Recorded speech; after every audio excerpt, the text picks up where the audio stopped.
प्रेक्षको हो नमस्कार. The state या यूट्यूब चॅनलला तुमचे मनपूर्वक स्वागत. आजच्या व्हिडिओमध्ये आपण एकनाथ खडसे यांची राजकीय मुसद्देगिरी या विषयावरती विश्लेषण करणार आहोत. व्हिडिओला लाईक, शेअर आणि चॅनलला सबस्क्राईब करण्यास विसरू नका. एकनाथ खडसे हे सध्या कोणत्याच राजकीय पक्षामध्ये नाहीत, परंतु ते लवकरच भारतीय जनता पक्षामध्ये प्रवेश करतील अशा प्रकारचे संकेत त्यांनी स्वतः दिलेले आहेत. अर्थातच या संदर्भातील निर्णय हे भारतीय जनता पक्षाचे वरिष्ठ नेते घेतील, परंतु एकनाथ खडसे यांनी आपल्या राजकीय अनुभवाचा उपयोग करून अशी काही पावले टाकली ज्यामुळे रक्षा खडसे यांना खासदारकीचं तिकीट मिळालं. त्या खासदार म्हणून निवडून आल्या, त्याचबरोबर त्या मंत्री देखील झाल्या. एकनाथ खडसे हे भारतीय जनता पक्षाचे महत्त्वाचे नेते. उत्तर महाराष्ट्रामध्ये आणि विशेष करून उत्तर महाराष्ट्रातील ग्रामीण भागात भारतीय जनता पक्ष पोचवण्यात, तो पक्ष वाढवण्यात ज्या नेत्याची महत्त्वाची भूमिका राहिली ते नेते म्हणजे एकनाथ खडसे.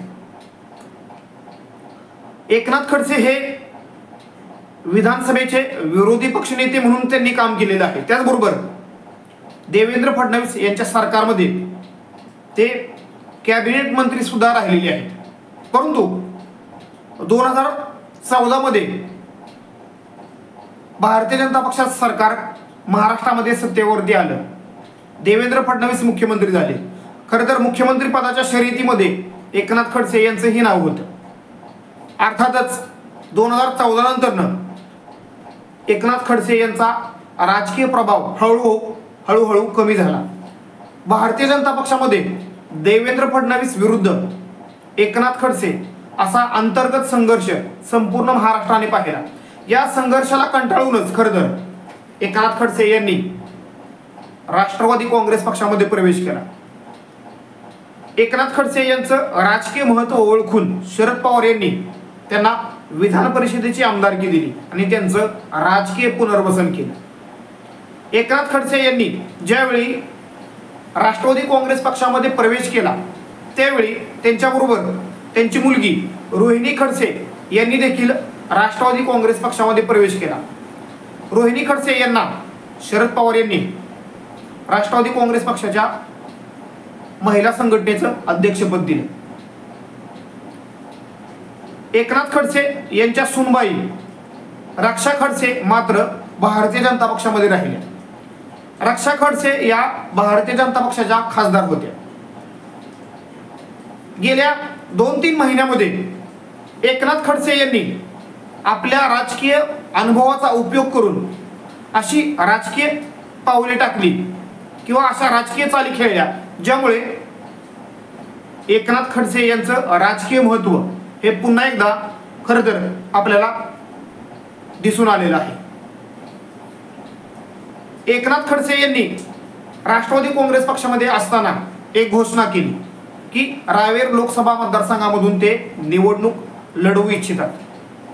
अर्थातच एकनाथ खडसे यांच्या या घोषणेमुळे किंवा या वक्तव्यामुळे भारतीय जनता पक्ष खडबडून जागा झाला. कारण एकनाथ खडसे यांनी जर राष्ट्रवादी काँग्रेस पक्षाच्या तिकिटावरती रावेर लोकसभा मतदारसंघातून निवडणूक लढवली तर रावेर या लोकसभा मतदारसंघाबरोबरच जळगाव या लोकसभा मतदारसंघावरती सुद्धा त्याचा परिणाम पाहायला मिळाला असता आणि या दोन्ही जागा भारतीय जनता पक्षाला गमवाव्या लागल्या असत्या. एकनाथ खडसे यांच्या या वक्तव्याचा परिणाम असा झाला की रक्षा खडसे या रावेर लोकसभा मतदारसंघामधून 2014 आणि 2019 अशा सलग 2 वेळा निवडून गेल्या. तिसऱ्या वेळी रक्षा खडसे यांना तिकीट मिळेल का याबाबत वेगवेगळी मते किंवा विधाने समोर येऊ लागली. परंतु भारतीय जनता पक्षाने रावेर लोकसभा मतदारसंघामध्ये जो वेगवेगळा सर्वे केला त्या सर्वेमध्ये खरं तर रक्षा खडसे यांच्या नावाला अग्रक्रम मिळाला. इकडे राष्ट्रवादी काँग्रेस पक्षामध्ये एकनाथ खडसे यांनी रावेर लोकसभा मतदारसंघातून निवडणूक लढवण्याचं जाहीर केल्यामुळं भारतीय जनता पक्षाने रावेर तसेच जळगाव लोकसभा मतदारसंघाचं महत्त्व लक्षात घेता किंवा एकंदरीत उत्तर महाराष्ट्रातील भारतीय जनता पक्षाचा प्रभाव टिकावा, या दोन्ही जागा भारतीय जनता पक्षाच्या ताब्यात राहाव्यात यासाठी त्यांनी भारतीय जनता पक्षाने रक्षा खडसे यांना पुन्हा एकदा रावेर लोकसभा मतदारसंघामधून उमेदवारी दिली. रक्षा खडसे यांची उमेदवारी जाहीर झाल्यानंतर रक्षा खडसे यांच्या प्रचारात अडथळा येऊ नये म्हणून एकनाथ खडसे यांनी राष्ट्रवादी काँग्रेस पक्ष सोडण्याचं ठरवलं. तसं त्यांनी शरद पवार यांना देखील कळवलं.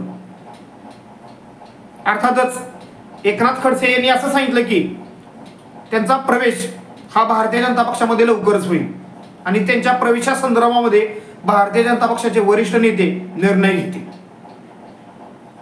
अर्थातच रक्षा खडसे यांच्या प्रचारामध्ये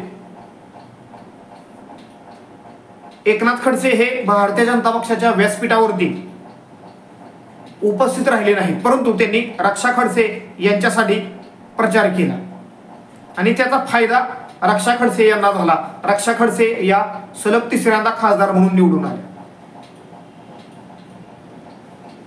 रक्षा खडसे खासदार म्हणून निवडून आल्यानंतर एकनाथ खडसे यांनी असं विधान केलं की आपल्याला आता भारतीय जनता पक्षामध्ये प्रवेश करण्याची कोणतीही घाई नाही. परंतु अचानक अशी बातमी आली की रक्षा खडसे यांना केंद्रीय मंत्रिपद मिळू शकतं. त्याचबरोबर एकनाथ खडसे यांनी सुद्धा असं विधान केलं की आपला लवकरच भारतीय जनता पक्षामध्ये प्रवेश होऊ शकतो. एकंदरीत सध्या रक्षा खडसे असोत अथवा रोहिणी खडसे असोत, आता स्वतः एकनाथ खडसे असोत, हे सध्या भारतीय जनता पक्षामध्ये म्हणजेच एकंदरीत राजकारणामध्ये यांच्यासाठी चांगले दिवस दिसत आहेत. कारण गेल्या 5-6 वर्षाचा राजकीय कालावधी बघितला तर एकनाथ खडसे यांचं राजकीय महत्त्व हे महाराष्ट्रामध्ये कमी होताना दिसत होतं. एकनाथ खडसे यांचा राजकीय प्रभाव हा आस्थाकडे चाललेला दिसत होता. परंतु भारतीय जनता पक्षाची एकंदरीत राजकीय अडचण पाहता आणि एकंदरीत महाविकास आघाडीकडून जे तगडं आव्हान लोकसभा निवडणुकीत उभं केलं गेलं, त्यामुळं एकनाथ खडसे यांना भारतीय जनता पक्षामध्ये घेणं ही भारतीय जनता पक्षाची खरं तर एक प्रकारे गरज आणि मजबुरी बनली. आणि यामुळं पुन्हा एकदा भारतीय जनता पक्षामध्ये एकनाथ खडसे यांना खरं तर एक प्रकारे महत्त्व प्राप्त झालेलं आहे.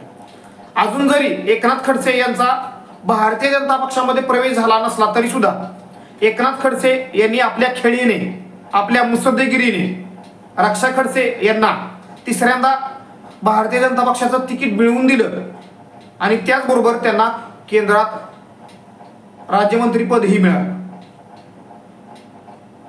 त्याचबरोबर उत्तर महाराष्ट्राच्या राजकारणात पुन्हा एकदा एकनाथ खडसे यांचं वर्चस्व या रक्षा खडसे यांच्या मंत्रिपदामुळे खरं तर वाढलेलं आहे. त्याचबरोबर रक्षा खडसे यांची मुलगी रोहिणी खडसे या शरद पवार यांच्या राष्ट्रवादी काँग्रेस पक्षामध्ये महिला काँग्रेसच्या त्या अध्यक्ष आहेत. त्याचबरोबर येणाऱ्या विधानसभा निवडणुकीत त्या राष्ट्रवादी काँग्रेस पक्षाकडून उमेदवार सुद्धा असतील. म्हणजे एक प्रकारे एकनाथ खडसे यांनी जी राजकीय मुसद्देगिरी दाखवली, त्या राजकीय मुसद्देगिरीमुळे खरं तर रक्षा खडसे, स्वतः एकनाथ खडसे आणि रोहिणी खडसे यांचा फायदा झाल्याचं दिसत आहे. एकनाथ खडसे यांना भारतीय जनता पक्षामध्ये घ्यायचं की नाही या संदर्भामध्ये निर्णय हा खरं तर दिल्लीमध्ये घेतला जाईल. म्हणजेच दिल्लीमधील वरिष्ठ नेते, यामध्ये प्रामुख्याने केंद्रीय गृहमंत्री अमित शहा असतील, प्रधानमंत्री नरेंद्र मोदी असतील किंवा भारतीय जनता पक्षाचे अध्यक्ष JP नड्डा असतील. त्याचबरोबर एकनाथ खडसे यांना भारतीय जनता पक्षाबरोबर आणण्यामध्ये किंवा भारतीय जनता पक्षाशी पुन्हा एकदा त्यांची नाळ जोडण्यामध्ये विनोद तावडे यांचा महत्त्वपूर्ण वाटा राहिलेला आहे. विनोद तावडे आणि एकनाथ खडसे हे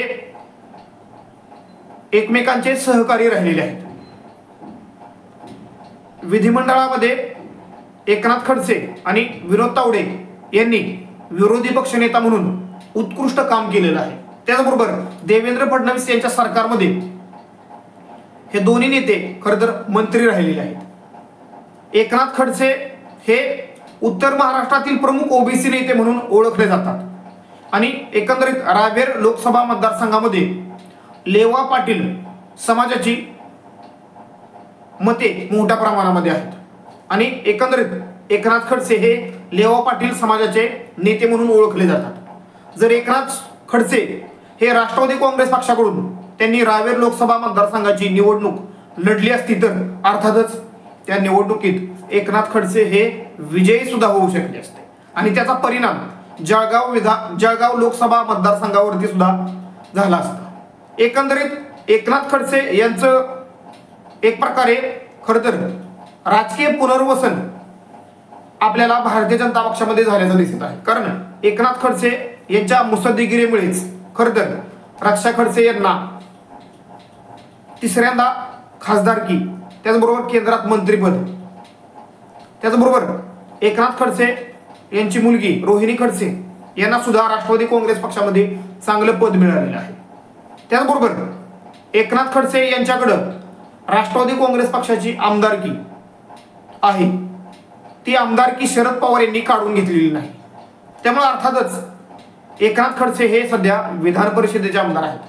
जर ते भारतीय जनता पक्षामध्ये गेले तर ते विधान परिषदेची आमदारकी सोडू शकतात आणि एकंदरीत एकनाथ खडसे यांचं महत्त्व ओळखून आणि येणाऱ्या विधानसभा निवडणुका डोळ्यासमोर ठेवून एकनाथ खडसे यांचं पुनर्वसन करण्याच्या दृष्टीने भारतीय जनता पक्ष नक्कीच विचार करेल.